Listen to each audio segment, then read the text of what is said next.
Okay, so part 3 na po tayo ng ating some ideas of bulk order preparation. Hi, Beshies! So, as you notice po sa ating intro is, Hi!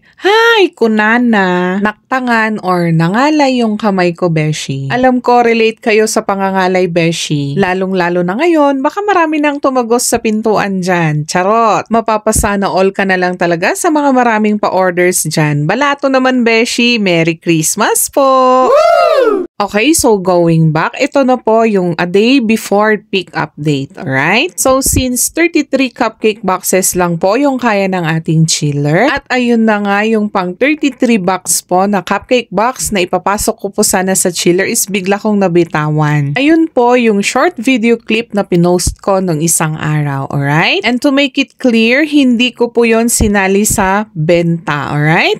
Yun po is dinagdagan ko na lang para may pambaon po ang ating mga beshies during biyahe kasi ang ating mga cupcakes is bound to Pangasinan, alright? And taga Baguio City po si ma'am na umorder ng cupcakes na ito. Bale, ikinasal po ang kanyang pamangkin sa taga Pangasinan na lalaki kaya po dinala sa Pangasinan yung ating mga cupcakes kasi doon po ginanap yung kasal, alright? So going back, yung mga succeeding cupcakes po natin is nilagay ko po sa mga cupcake box 3 hours before pick up, alright? Ang mga prepare ko po pala mga pang fillings ng ating mga cupcakes is ang ating choco fudge icing, the Che ube fudge icing, and strawberry fudge icing na talaga namang super sarap. And of course, ang ating rosette frosting, ACC whipping cream, lahat po sila is from Achievers Food and Bakery Ingredients Corporation. So since naubusan po tayo ng caramel fudge,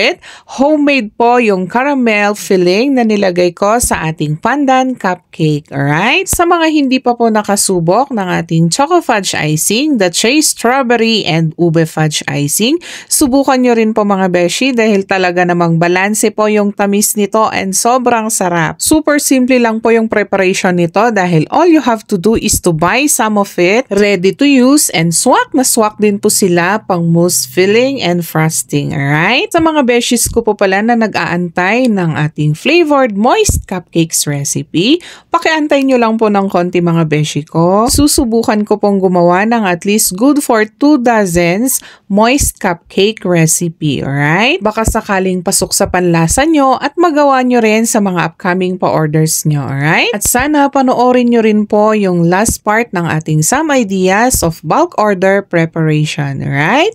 Stay positive!